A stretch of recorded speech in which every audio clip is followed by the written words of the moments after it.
The calendar turns, the seasons cycle with predictable, indifferent cruelty, but the granite wilderness remains a constant, immovable, and eternal monument.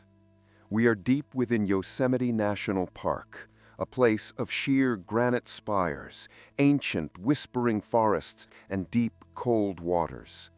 It is a sanctuary dedicated to the overwhelming, terrifying awe of the natural world, a place designed for spiritual renewal and escape from the suffocating noise of modern life.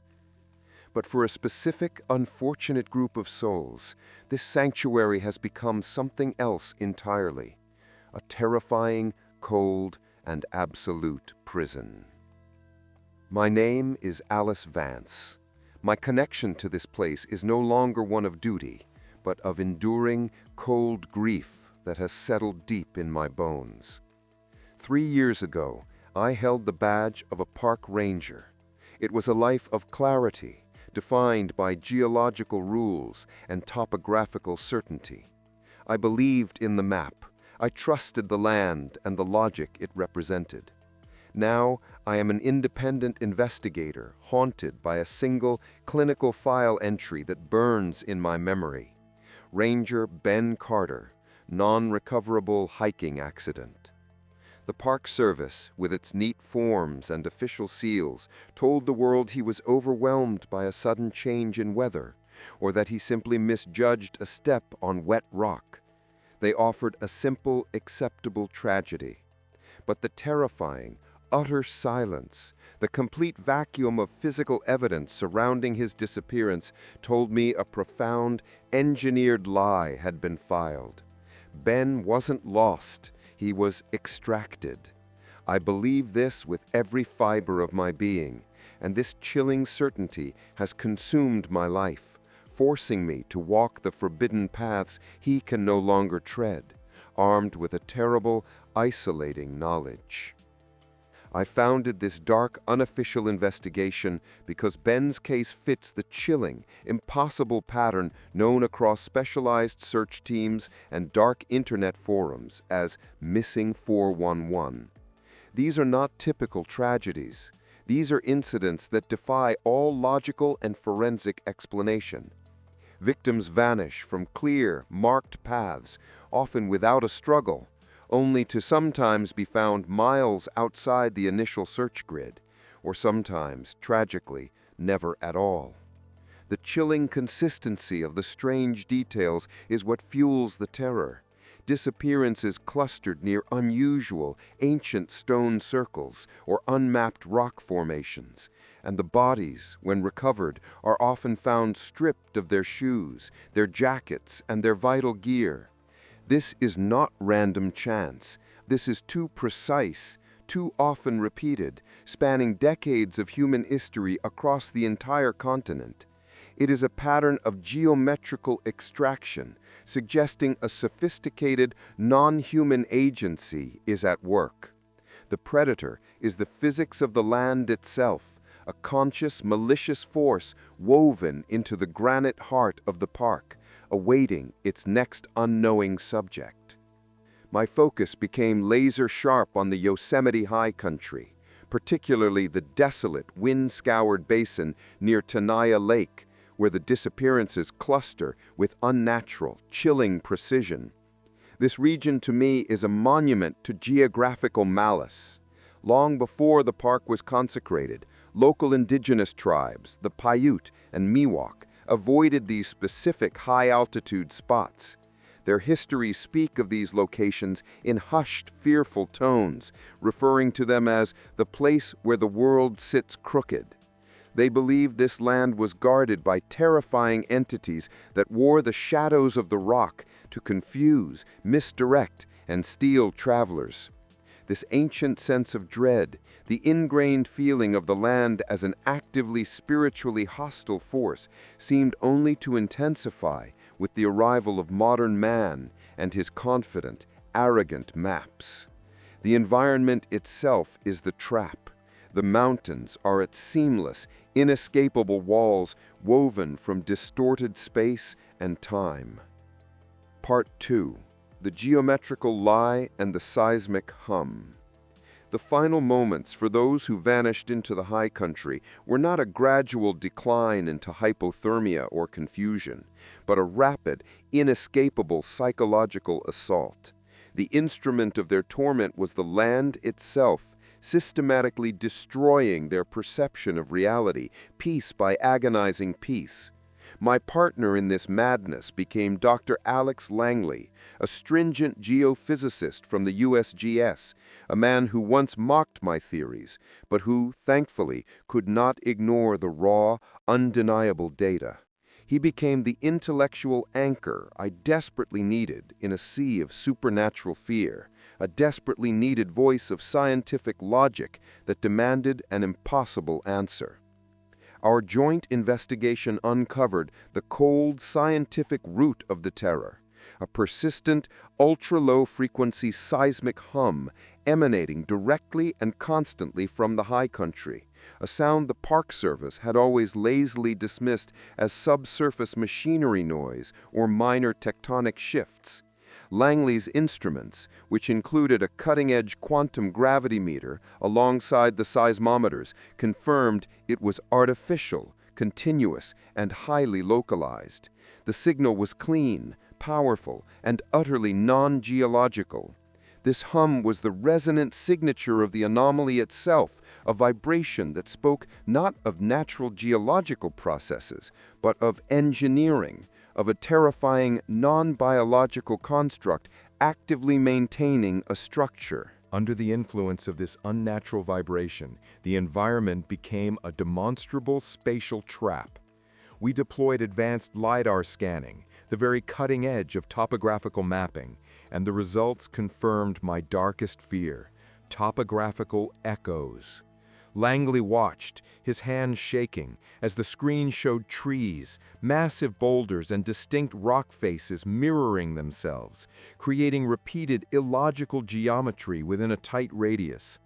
"Alice," he whispered, his voice stripped of its usual scientific arrogance and layered with sheer terror. "This is an affront to the very foundations of physics. We are seeing two versions of the same space, superimposed, yet existing simultaneously. The distance is collapsing, the field is twisting. We are walking in a controlled four-dimensional fold, a controlled rupture of the fabric of space-time. All our maps are fundamentally useless here." Victims were not simply lost by getting turned around.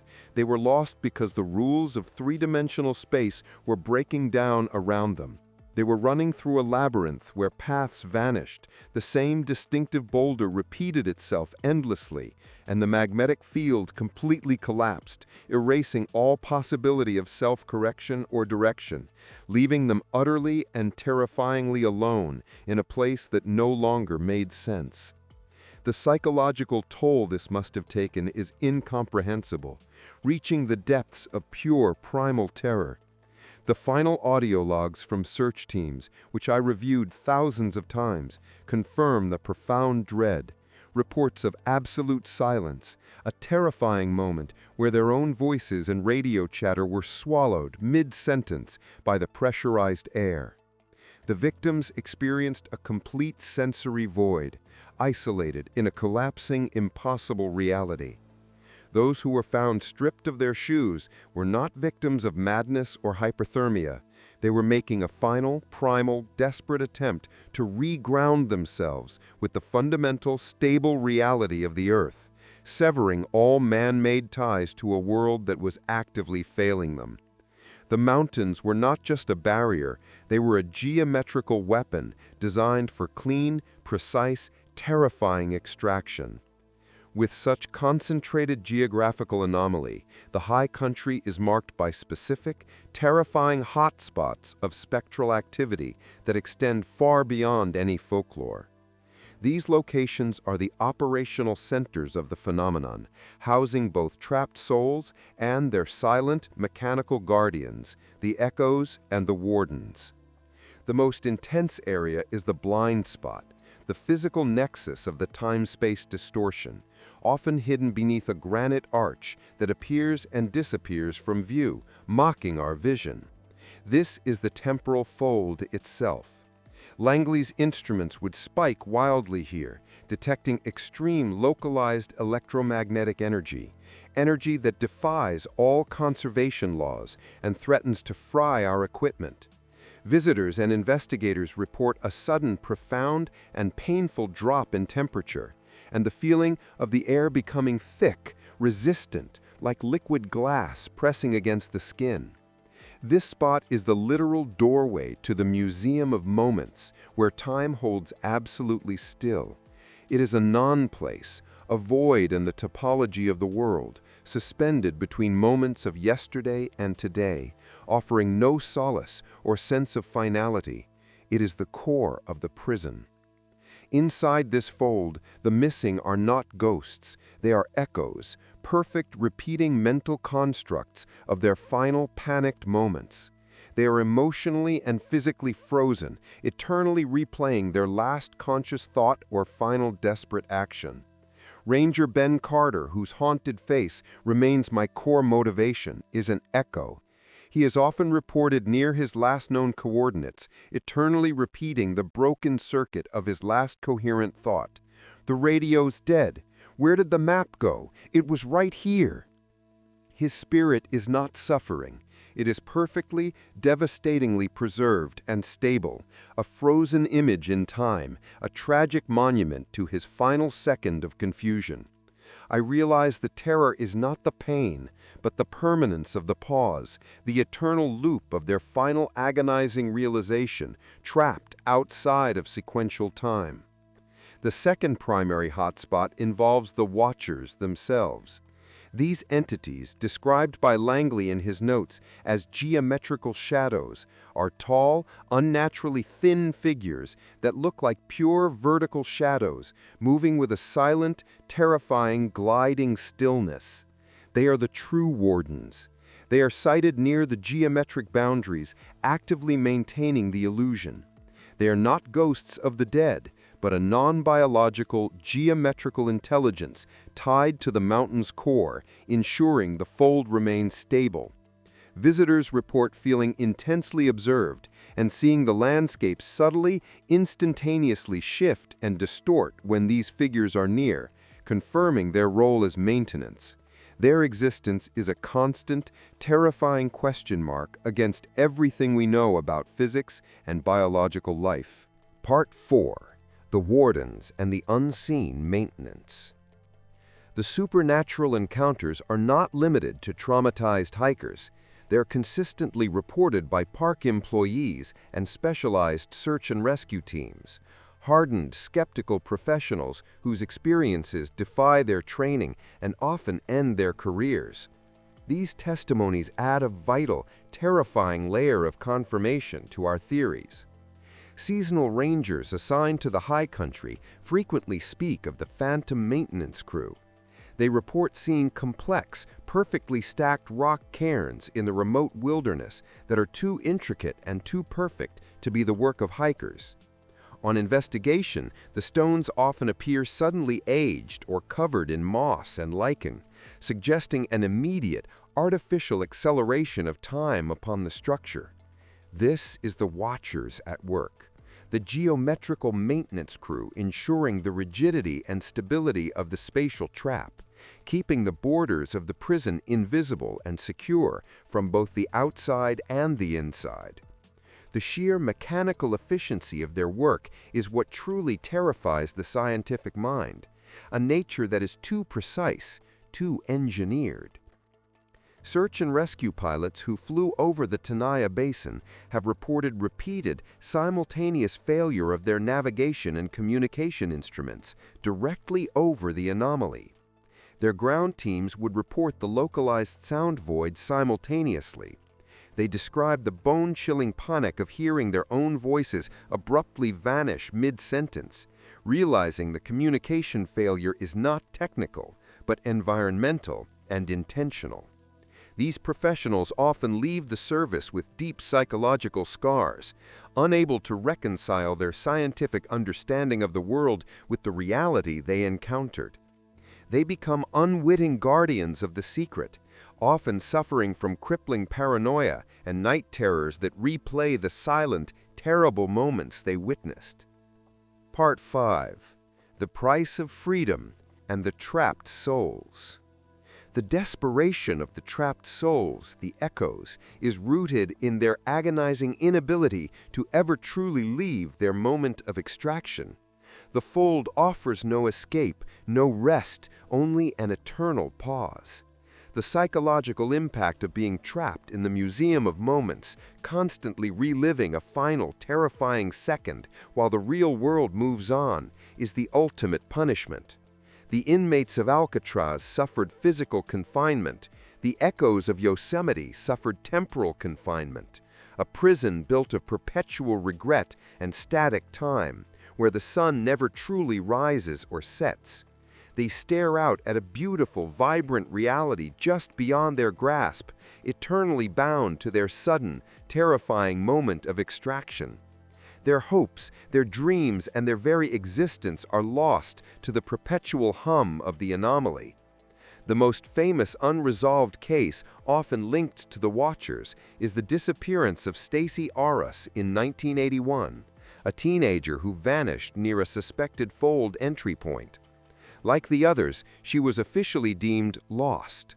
For many, her spirit, an echo of youth and panic, still lingers near the entrance points, forever searching for a way back to her family. My partner Ben, the reason for all this, remains the most profound example. When I found his echo, he wasn't suffering. He was stable, preserved. I realized the horrifying logic. To save him, to rip his echo out of the fold, would be to destroy his consciousness and risk collapsing the entire structure, unleashing an unknown spatial catastrophe on the world. The price of his love was the safety of the world. I chose the living. I left him his compass as a final, desperate act of love and memory, a small, cold piece of reality in his eternal non-moment, a final, futile tether to the world he lost. The choice remains the most agonizing burden I carry. Part 6. The Ongoing Vigilance and the Enduring Mystery. The National Park Service will never, publicly or privately, admit to the existence of the Watchers or the fold. The cost of admitting that the very wilderness is a supernatural trap, a place where the laws of physics are weaponized, is simply too high for any government to bear, politically or scientifically. Instead, the cases are filed as unsolved, and the area is constantly monitored for unusual seismic activity, a clinical euphemism for the humming that never stops. Modern-day independent investigators like myself live by the rhythm of that humming.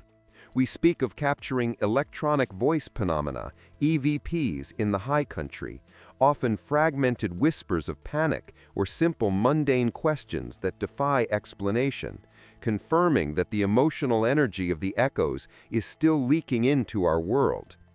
The legacy of the Yosemite disappearances is not one of simple loss. It is one of enduring mystery and profound scientific terror.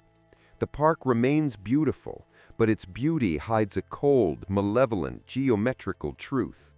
The land has absorbed the raw emotion of its victims, holding on to the despair, the confusion, and the terror of every soul that has vanished there. The Watchers may be silent, gliding through the shadows, but the echoes continue to whisper their tales from the cold, repeating corridors of the mountain. The sanctuary may no longer be an active prison, but it remains a fortress for the restless souls of its past, an eternal monument to the men and women trapped off the map.